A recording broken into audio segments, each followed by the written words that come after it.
सामूहिक पसायदान झाल्याच्या नंतर त्या ठिकाणी जयघोष मंत्र होईल. आदरणीय नारायण महाराज महातापूरकर.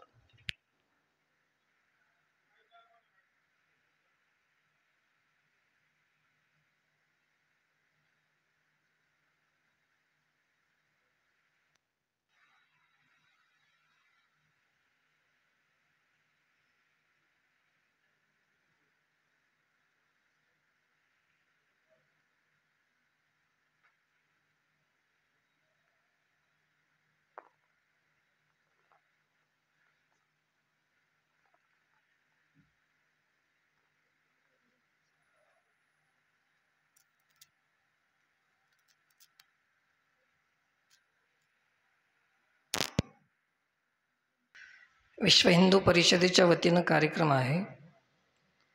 हा मोठा कार्यक्रम आहे. आपली संख्या कमी असेल, बोलणं कमी असेल तरी उद्देश मात्र तो मोठा आहे. या नावामध्येच असं एक रहस्य सामावलेलं आहे. विश्व हिंदू परिषद, तालुका हिंदू परिषद, जिल्हा हिंदू परिषद, राष्ट्र हिंदू परिषद असं नसून काय नाव आहे याचं? विश्व हिंदू परिषद. एवढा विशाल बुद्धीनं एवढी विशालता निर्माण करणारा हा विश्व हिंदू परिषद आहे. मग हे परिषदेनं आपणाला या ठिकाणी आमंत्रित केलेलं आहे. आणि आपण जे आलेले आहोत इथं, सर्वांना विनंती आहे की उपकार करण्यासाठी आलेले नाहीत. आपण आपलं कर्तव्य निभावण्यासाठी आपण सारेजण इथं आलेले आहोत.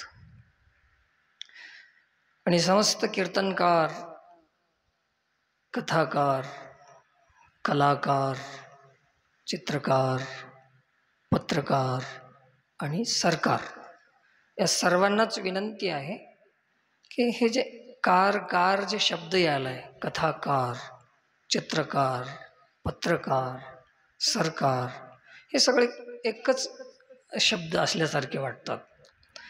हे असे शब्द याला कशामुळे दिलेले आहेत? याचं एक कारण आहे की जे समाजाला आकार देऊ शकतात तेच कीर्तनकार, जे समाजाला संस्कार देऊ शकतात तेच कथाकार. आता बरेचसे आमच्या महानुभावांनी आतापर्यंत आपणाला प्रबोधन केलेलंच आहे. आणि हे आकार देण्याचं कार्यच संत करतात. जसं सोन्याला घडवण्यासाठी सोनार आहे, समाजाला घडवण्यासाठी संत आहेत. आकार दिल्याशिवाय सोन्याची शोभा नाही आणि संस्कार घेतल्याशिवाय माणसाची शोभा नाही. आणि हे काम संत मंडळी करत असतात. संतांचं हे कार्य आहे. म्हणून प्रत्येक संतांनी हे काम हाती घेतलेलंच आहे, नाही असं नाही म्हणत मी. परंतु या मंडळीच्या हातामध्ये दोन गोष्टी आहेत प्रामुख्याने, की जेवढं यांना घडवता येतं, समाजाला घडवणं जेवढं यांच्या हातात आहे, तेवढंच बिघडवणं सुद्धा यांच्याच हातामध्ये आहे. दोन्ही गोष्टी आमच्या हातामध्ये आहेत. एक 10 मिनिटाचाच वेळ घेतो आणि दोन्ही गोष्टीची घडामोड इथूनच सुरुवात होते. समस्त प्रजाजनांचा विश्वास आहे संत समाजावर. संत हे शब्द आमच्या इथं खूप श्रद्धा निर्माण करणारा हे शब्द आहे. मग त्याच्याकडे आम्ही त्याचं चरित्र पाहत नाही, त्याचा आदर्श काय आहे, चरित्र काय आहे, व्यवहार काय आहे, विचार काय आहे, काय कर्म आहेत, हे सारं विसरून जातो आणि केवळ श्रद्धा ठेवून आम्ही नमन करतो त्याच्यावर. मंडळी, किती मोठं दायित्व, किती मोठी जबाबदारी आपल्यावर असेल. आणि जर हे दायित्व आपण इमानदारीनं प्रामाणिकपणे जर निभवता आलं नाही, तर या जगामध्ये जे कितीही गणलेले पापी असतील, त्या सगळ्या पाप्यापेक्षा आपलं पाप मोठं राहील. कारण विश्वासघातासारखं पाप दुसरं नाही या जगामध्ये. म्हणून आपल्याला खूप मोठं विचार करण्याची गरज आहे. दायित्व आपल्यावर आहे. संत म्हणून आपणाला लोक मानतात. मग आता हे आतापर्यंत जे आपण बोललो की धर्म, धर्मांतर, लव जिहाद, अन्याय, अपराध, त्रास इत्यादी साऱ्या गोष्टी आपण समाजामध्ये पाहत आलेले आहोत. हे कशामुळे होतात आणि का होऊ नये? तर होऊ नये तर काय करावं? किती दिवस असं संत संमेलन केल्यावर ह्या गोष्टी साध्य होतील? असे संत संमेलन किती झाल्यानंतर ह्या गोष्टी साध्य होतील? हे चालूच आहेत आपले कामं. परंतु याच्यामध्ये काहीतरी आपल्याला फेरबदल करण्याची आवश्यकता आहे. तुम्ही नेहमी ऐकलेले श्रोते आहात, तरी पण आज संत संमेलनातून पुन्हा एकदा मी त्याचा उल्लेख करेन. जो सनातन धर्म आहे, जे धार्मिक कार्य असतील, उत्सव असतील, संप्रदायाच्या नियमाप्रमाणे आलेले सण असतील, या प्रत्येकच्या मागे एक घटना अशी घडलेली आहे की जे जागृत संस्कृती होती आपली, ते आता विकृत झालेली आहे. आणि संत समाजाला हे काम करायचं आहे की आता कीर्तनं वाढवा, भजन वाढवा, परमार्थ वाढवा. आता याची गरज नाही. आता वाढलेल्या परमार्थामध्ये विकृती किती कमी करता येईल, हे संत समाजाची गरज आहे. आता हे आवश्यकता आहे. आता आपल्याकडे किती विद्या आहे, किती कला आहे, किती ज्ञान आहे, किती विद्वता आहे, किती संस्कृत येते, किती व्याकरण येते, याला काही अर्थ नाही. हां, आपल्याकडं असलेल्या विद्वतेचा, कलेचा, विद्येचा उपयोग किती होतो हे महत्त्वाचं आहे. किती लोकांसाठी आम्ही कामाला येत आहोत हे महत्त्वाचं आहे. लोकांकडून आमचं काम करून घेणं हे आमचं ध्येय आहे का आम्ही लोकांच्या कामाला यावं हे आमचं ध्येय आहे? हे आपल्याला पहिलं ठरवलं पाहिजे संत समाजाने. आधी हे ठरवा, आम्ही लोकांच्या कामाला यायचं का लोकांकडून आमचं काम करून घ्यायचं? सध्याची परिस्थिती कशी होत चाललेली आहे, हे पतन होण्याचे कारण काय आहे त्याचा थोडा अभ्यास करा. अभ्यास करण्याची आवश्यकता आहे. मी काही सूत्र तुमच्या समोर ठेवतो. या समाजामध्ये परमार्थाची जागा काय होती? परमार्थाची जागा आपल्या परमार्थामध्ये, कार्यक्रमामध्ये हे कशासाठी, हे परमार्थाची जागा काय होती आणि ते कोण धरली? आता याच्यावर थोडंसं तुम्हाला सांगतो. ज्या परमार्थामध्ये कीर्तन, कथा हे जे परमार्थ आहे, याच्यातून आम्हाला संस्कार द्यायचे होते समाजाला. पण संस्कार देण्याची गोष्ट गौण झाली, कमी झाली आणि त्या जाग्यावर सत्कार यांनी जागा पकडली. संस्कार याची जागा कोण धरली?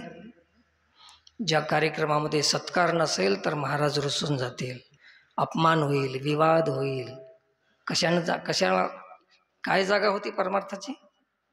संस्काराची जागा होती. आता ते कोण पकडले? सत्कारानं पकडले. मला माफ करा, मी यांना विनंती केली की सत्कार झाल्याच्या नंतर मला स्टेजवर बोलवा. आता माझं एक असं व्रत चालू आहे आणि मी विनंती करतो की असं केल्यामुळे जे होत नाही म्हणतात ते कामं आम्ही अनुभव करीत आहोत, ते कामं होत आहेत. होत नाहीत असं म्हणणं चुकीचं आहे. का होत नाहीत तर आम्ही कुठं कमी पडतो याचा अभ्यास करण्याची काळाची गरज आहे आता. एक दुसरी गोष्ट आहे, जो परमार्थ धर्म सुरक्षित ठेवण्यासाठी केला जात होता, धर्म संरक्षण करण्यासाठी केला जात होता, ते जागा, धर्माची जागा आता धंद्यानं घेतलेली आहे. धंदा.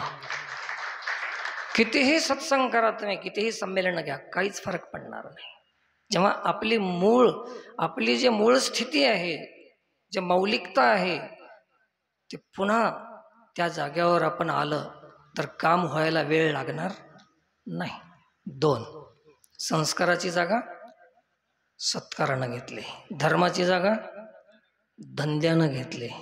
तिसरी गोष्ट सांगतो तुम्हाला, ज्या परमार्थामध्ये आम्हाला बोध करण्यासाठी परमार्थ दिला होता, बोध दिला मज सांगा ते, मार्ग दाविला नीट, असं हे परमार्थ होता. सज्जन हो, सध्याच्या काळामध्ये परमार्थामध्ये जे बोधाची जागा होती त्या जाग्यानं आता स्थलांतर होऊन बोध निघून गेला आणि बोधाची जागा विनोदानं घेतलेली आहे. विनोद आज सध्या काळामध्ये आमचे जे तरुण पिढी आहे, अखंड हरिनाम सप्ताह आला की त्याच्यामध्ये मीटिंग बसते आणि सर्वांचं एकच मत असते, विनोदाचारी आणा, विनोदाचारी आणा. कसं धर्माचं रक्षण होईल? कोण पाहिजे आपणाला? परमार्थाची जागा काय होती? बोधाची जागा होती. तिथं विनोदानं जागा पकडली. आता सांगा कसं बरं होईल? दुसरी गोष्ट आहे, ज्या परमार्थामध्ये वेदनीती, परमार्थामध्ये हे तिची जागा होती. कोणाची? वेदनीतीची जागा होती. माफ करा, तुम्हाला बरं वाटेल न वाटेल मला माहीत नाही, पण आमचा अनुभव सांगालो मी तुम्हाला. वेदनीती, वाचा बोलो वेदनीती, करू संती केले ते. परंतु आता वेदनीतीची जागा सोडून त्या जाग्यावर आता राजनीती येऊन बसलेली आहे. कसं धर्म सुरक्षित राहील? असे प्रत्येक जागा बदलत गेली आमची. संत वाढले याच्याबद्दल प्रश्न नाही, काही शंका नाही. समाज वाढला, शंका नाही. संख्या वाढली, शंका नाही. पण त्याबरोबर विकृती किती वाढत गेली हे पाहणं गरजेचं आहे. आमच्या धर्मामध्ये विकृती किती वाढत गेली. जे जागा परमार्थामध्ये आमच्या इथं श्रद्धावान लभते ज्ञानम तत्परः संयतेंद्रियः, हे श्रद्धेची जागा होती. परमार्थ कशाची जागा होती? श्रद्धेची जागा होती परमार्थामध्ये. परंतु जाता जाता असं झालं की त्या श्रद्धेची जागा आता स्पर्धेनं धरलेली. स्पर्धा स्पर्धा स्पर्धा. अरे त्या माणसानं 40,000 घेतले कीर्तनाला, तर आपण 50,000चा माणूस आहोत. काय झालं? हे श्रद्धा की स्पर्धा? आता स्पर्धा वाढली. तुम्हाला ठीक वाटणारच नाही, मलाही माहीत आहे, पण करू बी काय आता? तर हे सगळं सध्या हे जे आपण ओरडत आलेले आहोत आणि ओरडणारच आहोत पुढे, पण जोपर्यंत या विकृती कमी करण्याचा प्रयत्न होणार नाही तोपर्यंत आपलं काम सफल होणार नाही. हे निश्चित समजा. हे सगळ्यांनी लक्षात घेतलं पाहिजे. म्हणून आता आपल्याला विकृती कमी करण्याचा प्रयत्न संत समाजाला करायचा आहे. एक अजून पुढे जाऊन सांगतो, धैर्य करून सांगतो तुम्हाला. सांगू नये असंही वाटते, पण सांगणं गरजेचं असल्यामुळे सांगावंच लागते. मठ निर्माण करणं आमची मनाई नाही. प्रत्येकाला आश्रय पाहिजे. कोणी आभाळाखाली जगत नाही, कुठंतरी आश्रय लागतेच माणसाला. परंतु एक ध्यानात ठेवायचं आहे, संत समाजाने निर्वाहापुरते अन्न आच्छादन आश्रमाशी जाण कोपी गुहा. आपली गरज भागते, गरज सर्वांचीच भागते या सृष्टीमध्ये, पण इच्छा मात्र कोणाचीही पूर्ण होत नाही. मग आपला मठ केवढा असावा, किती असावा, आपली गरज भागते ना. तेवढा जर मठ असेल तर तेवढ्या मठावर जर आम्ही थांबलं तर मठ निर्माण करण्याची जागा आपण समाज निर्माण करण्यामध्ये आपला वेळ देऊ शकतो. म्हणून सध्याची परिस्थिती अशी आहे की मठाचं काम काही सरत नाही, समाज निर्माण करायला वेळ मिळत नाही. मग करायचं कोण आता आणि कसं करायचं तरी सांगा. सत्य आहे की नाही? सत्य आहे की नाही? आणि आता सत्य बोलताना आमच्या तोंडाला कुलूप लागतं. याचं कारण एक आहे, अजून सांगून जातो तुम्हाला. हे पैसा अशी वस्तू आहे कितीही महात्मा राहो, कितीही मोठा राहो, ज्यावेळेस ते पैसा जर आपण कोणाचा स्वीकार करतो त्यावेळेस त्याच्या पुढे त्याचं खोटं असलं तर बी त्याला सत्य म्हणून सांगायची गरज पडते. म्हणून आमचं जे काही सत्य सांगताना जे भीती निर्माण व्हायली याच्या मागे एकच कारण आहे की आम्ही स्वार्थामुळे सत्य सांगण्याची हिंमत आम्ही करू शकत नाही. स्वार्थ आमच्या सत्याचा लोप करून टाकते. आमच्या ज्ञानाचा लोप या स्वार्थानं केलेला आहे. म्हणून सत्य सांगत असताना आम्हाला भीती वाटते. सगळे महाराज असं का सांगत नाहीत, का बोलत नाहीत? माणसाचा प्रश्न आहे, शक्य नाही. एकदा जर मी एका माणसाचे 10,000 रुपये घेतलं होतं आणि त्यांनी सांगितलं मला की महाराज मी सांगितलेली गोष्ट तुम्हाला ऐकावं लागेल, मला नाही म्हणताच आलं नाही. कशामुळे? हे शर्मिंदगी आहे. साधूचं जीवन जेवढं स्वतंत्र होईल तेवढं सत्य होईल. साधूचं जीवन जेवढं परतंत्र होईल तेवढं असत्याचा अनुमोदन करावं लागेल त्याला.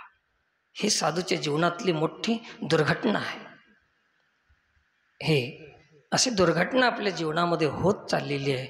म्हणून आम्ही आमच्या धर्माबद्दल प्रखरतेनं बोलू शकत नाही, काम करू शकत नाही आम्ही.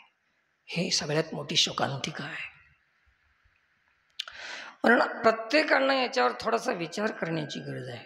कुछ खोये बिना कुछ पाया नाही जाता. कुठली ताकद येईल आपल्यामध्ये, आपण कुठं कमी पडतो ह्याचा विचार करण्याची गरज आहे. आतापर्यंत आपण मुलीबद्दल बोललो, लव जिहादबद्दल बोललो. एक सांगतो तुम्हाला, कथा, कीर्तन, प्रवचन हे कार्यक्रम सोडून याच्या व्यतिरिक्त एकही दिवस साधून थांबू नये. घरोघर जावं लागते, घरोघर पोहोचलं पाहिजे.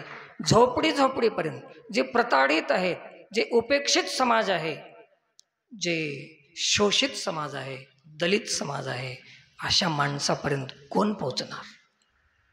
एक समाजामध्ये एक दंडक असा झालेला आहे की महाराज घरला आणायचा म्हणजे त्याला एक सोन्याची अंगठी लागते, 21,000 रुपये लागतात, अमुक जेवण लागते, इतक्या वाट्या लागतात. सांगा, जे वंचित समाज आहे हे साधूपासून वंचित राहील की संघटित राहील?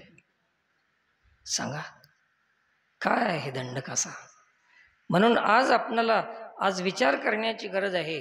आणि हे लोक तिथपर्यंत पोहोचत नाहीत आणि म्हणून ते समाजच धर्म परिवर्तन होते. त्याच समाजामध्ये, त्याच समाजाच्या स्त्रियावर अत्याचार होते.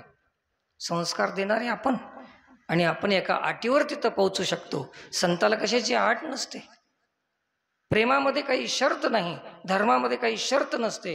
केवळ आणि केवळ समर्पण असते. धर्मामध्ये शर्त नसते की असं असलं तर मी येतो, असे शर्त नाही. हां, त्याची येण्या जाण्याची व्यवस्था तर लोक करतात, एवढे काही येडे लोक नाहीत समाजामध्ये. म्हणून हे सगळं मागं पडत चाललेलं आहे. म्हणून आता गरज आहे आपणाला या शोषित, प्रताडित, उपेक्षित लोकांपर्यंत पोहोचण्याची गरज आहे. या उन्हाळ्याच्या सुट्ट्यामध्ये आपल्या सर्वांना श्रुत आहे की 2,000 मुली, जे युवक आहेत, जे किशोरी वयस्क आहेत, अशा 2,000 मुलींचं शिक्षण शिबिर 7 दिवसाचं ठेवलं आणि त्यांचं संमेलन घेतलं. आमच्या सरकारी शाळेमध्ये काम करणाऱ्या शिक्षिका, महिला शिक्षिका यांनी आमच्यावर खूप वेळ दिला आम्हाला, आणि त्या मार्गदर्शन करण्यासाठी त्यांनी 7 दिवस वेळ दिला आणि 2,000 मुलींना प्रशिक्षण देण्यात आलं. कदाचित मला असं वाटतं की ते 2,000 मुली कधीही आपल्यावर अन्याय होऊ देणार नाहीत, अत्याचार होऊ देणार नाहीत, अशी तयारी त्यांची झाली. हे कोण करायचं? हे महाराज लोकांचं काम नाही तर कोण करणार? पोतराज करणार का? आपणच काम करायचं. उन्हाळ्याच्या सुट्ट्यामध्ये आम्ही एसीच्या रूममध्ये जर आराम करीत बसलं तर हे आमचं जीवन कसं होईल, किती धोक्यात येईल? आमचा उपयोग काय आहे या समाजासाठी? सांगा. 1 दिवसाचा तुकडा खाणारा कुत्रा 1 दिवसाचा तुकडा खाला तर त्या मालकाची जागल करते, त्याच्या अंगणामध्ये रात्रभर जागत बसते की मी याची भाकर खाल्लेलं आहे. अरे, आम्हाला जीवनभर समाजानं पोचले, आम्ही या समाजाचे किती ऋणी आहोत. काय काय करायला पाहिजे आम्ही, हे सगळं लक्षात घेणं अति गरजेचं आहे, नितांत आवश्यक आहे. म्हणून समस्त समाजांना माझी विनंती आहे की आपण काही ना काहीतरी आता रिकामं न राहता काम करण्याची आवश्यकता आहे. आपणाला काय करायचं आहे, आम्हाला काय करायचं आहे, असं काही लोकांचं मत असते. आम्ही जाग्यावर सुखी आहोत, आम्ही जप तप ध्यान साधन उपासना करीत आहोत, आम्हाला कशाहून काय करायचं आहे असं म्हणणारे लोक आहेत. तर एक गोष्ट सांगतो तुम्हाला, एका गावामध्ये कोंबड्याची मीटिंग झाली, सभा, कोंबडे, आणि ते मोठे मोठे कोंबडे. त्या कोंबड्याच्या सभेमध्ये एक त्याच्यातला सभापती होता, अध्यक्ष. त्यांनी आपलं भाषण दिलं. सगळ्या कोंबड्यांना सांगितलं की कोंबड्यांनो ऐका, आपल्यावरच ह्या सूर्याचा उदय होते. आपण सकाळी उठून बाग देतो म्हणून सूर्य निघतो. कोंबड्याने काय दिनकरा, कोंबड्याने केला खरा. कोंबड्याचं असं मत आहे की आपण ओरडल्यामुळेच सूर्य उगवतो, असं कोंबड्याचं एक मत आहे. मग तर तुम्ही एवढं तुमच्यामुळे सूर्य उगवतो आणि सूर्य उगवल्यामुळे करोडो लोकांचा व्यवहार चालतो, पण आपल्यावर सारं जग चालते, पण आपणाला कधीतरी कोणी मान दिले का? त्या कोंबड्याच्या अध्यक्षाने विचारलं. सगळ्या कोंबड्यानं सांगितलं की नाही नाही नाही, आम्हाला कधी सत्कार करत नाहीत, मान देत नाहीत, आपल्यावरच सारं जग चालते पण मान मिळत नाही. एका कोंबड्यानं सांगितलं फक्त एक दिवस मान मिळते म्हणले. कोणता दिवस? पोळा झाल्या दुसऱ्या दिवशी. एवढा एकच मान आहे आपणाला. मग त्यांनी सांगितलं की आजपासून आपण बाग द्यायचं बंद करायचं.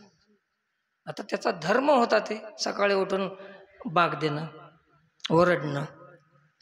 पण आपण उद्यापासून बाग द्यायचं बंद करायचं, सूर्य निघणार नाही आणि सृष्टीचं कार्य चालणार नाही, बंद होईल, आंदोलन असं छेडलं. असे कोंबडे कुठं कुठं तयार आहेत अध्यक्ष, समाजाला परिवर्तन, दिशाभूल करणारे है ना, असे कोंबडे बरेच निघालेत आता. मग त्या कोंबड्यानं सर्वांना सांगितलं आणि सगळ्यांनी त्याच्यामध्ये अनुमती व्यक्त केली की हां, उद्यापासून आम्ही बाग देणार नाही. ठरल्याप्रमाणे सभा संपन्न झाली. घरी गेले जिकडं तिकडे जाऊन त्यांनी, सकाळ झाली, कोणीही बाग दिलं नाही. मग त्या पालन करणाऱ्या मालकांनी मीटिंग घेतली आणि एकमेकाला विचारलं, का हो, तुमचं कोंबडं आरवलं? ते म्हणले नाही. तुमचं नाही. तुमचं नाही. काय झालं असेल? मग असा एक वयस्कर माणूस होता, त्यांनी सांगितलं, अरे काय झालं म्हणत बसू नका, कोणता तरी रोग आला आणि लय दिवस हे कोंबडे राहणार नाहीत, आत्ताच्या आत्ता पार्टी करा आणि बोलवा सोयरी धायरी. लगेच जिकडे तिकडे फोन सुरू झाले की भाऊजी या, अमुक या, तमुक या, काका या, मामा या. त्याला काय असेल, आणि आवाज येऊ लागला त्या सुरीचा घरोघर, कर कर कर. कोंबडे म्हणले, आवाज कशाचा रे? ते म्हणले, सुरीचा. आणि कशासाठी? आपण ओरडाय नाही ना. सांगा, कोंबड्यांनी आपला धर्म सोडला तर एकाच दिवसात त्याच्या गळ्यावर सुरी आली. तर आपण जर महाराज लोकांनी, संतांनी जर धर्म सोडला, काय होईल आपल्यावर? उद्या आपली दशा काय होईल? कोण आहे आपणाला? कोण त्राता आहे? कोण दाता आहे? कोण आपणाला सांभाळणार आहे? कोण रक्षण करणार आहे? सज्जन हो, आपणच तयार झालं पाहिजे. प्रत्येक याच्यामध्ये आपणच सक्षम झालं पाहिजे, आपणच विचार केला पाहिजे. तर आपण सर्वांनी हे काम करण्याची आवश्यकता, खूप खूप आवश्यकता आहे. तर आता मी समस्त महाराजांना विनंती करतो की दीक्षा जरूर द्या तुम्ही शिष्यांना, परंतु समाजाला दिशा दिल्याशिवाय राहू नका. दीक्षा देणं ही चांगली गोष्ट आहे, पण दिशा दिल्याशिवाय तो कसा पुढे जाईल? त्याला दिशा, त्याची उलट दिशा आहे, विपरीत दिशा आहे. त्याला यथार्थ ज्ञान सांगा, त्याला त्याची दिशा सांगून द्या. दिशा देणं खूप खूप महत्त्वाचं आहे. म्हणून आता जास्त वेळ मी घेत नाही, कारण मला बोलणं कमी करायचं आहे आणि कामं जास्त करायचे. याच्यासाठी मी कमीत कमी बोलण्याचा प्रयत्न केलो. या उन्हाळ्यामध्ये मुलींचं शिबिर आम्ही घेतलं, त्याच्यामध्ये बरंचसं काही लाभ आम्हाला दिसला. युवा संघटन आम्ही चालू केलेलं आहे आमच्या भागामध्ये. एक मंडळ, 40 गावाचा एक मंडळ असतो तेलंगणामध्ये. तर एका मंडळमध्ये 1000 युवक 20 ते 40 वर्षाच्या वयातले असे संघटित 1,000 असे 4 मंडळमध्ये आतापर्यंत संघटन झालेलं आहे. तर किती युवक झाले? 4,000. आणि त्याच्यानंतर असे काही छोटे छोटे सामाजिक उपक्रम. आता हे काम करीत असताना बघा, हे सामाजिक, आता मुलींचं शिबिर घेतलं, याच्यामध्ये महाराजांना दक्षिणा मिळणार नाही. युवकांचं संघटन केलं, याच्यामध्ये कोणी दक्षिणा देणार नाही. आता आम्ही परवा 27,000 वृक्षारोपण केलं. मला वाटते कोण्या महिन्यामध्ये? तिच्या दिवशी. आता 11 ऑगस्टला आम्ही फिरलो आणि मी आता सध्या ते लावलेले झाडं जिवंत आहेत की नाही हे पाहण्यासाठी आता माझा दौरा आहे. आता एवढं फिरण्यामध्ये बे दक्षिणा घेऊन फिरायला जमना गेला. कोण देणार? झाडं लावलेला कोण दक्षिणा देईल? पाणी घाला म्हणल्यानं कोण दक्षिणा देईल? आणि सगळ्या कर्मकांडामध्ये माणसानं गुंतून टाकलेलं आहे. त्याच्यापेक्षा सामाजिक जे उपयोग आहे असे काही उपक्रम आम्हाला सर्वांना राबविलं तर किती कामं होतील. मी तुम्हाला सांगतो, एक सामान्य माणूस 1 दिवसाचा संकल्प 27,000 झाड जर शक्य आहे लावणं, एक सामान्य नारायण महाराज करू शकते. तर तुम्ही मोठे मोठे महात्मे आहेत, तुमच्याकडे संपत्ती आहे, संपदा आहे, मठ आहेत, खूप शिष्य आहेत, तर तुम्ही करोडो झाडं लावायचं सामर्थ्य तुमच्यामध्ये आहे. हे का लक्षात येऊ नये आपल्या? माझ्याकडे तर काहीच नसून एक फकीर 27,000 झाडं एका दिवसामध्ये लावू शकते. काय काम होत नाही हो केल्यावर? केल्याने होत आहे रे, केलेच पाहिजे. असं हे सक्षमता आपल्यामध्ये कमी पडलेली आहे. आणि पुन्हा एक बार तुम्हाला स्मरण करून देतो, संत सज्जन हो, तुमच्या पायाचा दास आहे मी, तुमच्या चरणाचा मी दास आहे. म्हणून विनंती करालो की आपल्या परमार्थामध्ये जे परमार्थ वाढला याच्याबद्दल शंका नाही आहे, परंतु जे विकृती वाढलेली आहे ते कसं कमी करता येईल, पुन्हा एकदा तुम्हाला स्मरण करून देतो आणि माझ्या वाणीला विराम देतो. भारत माता की, भारत माता की जय श्रीराम, जय श्रीराम. हॅलो.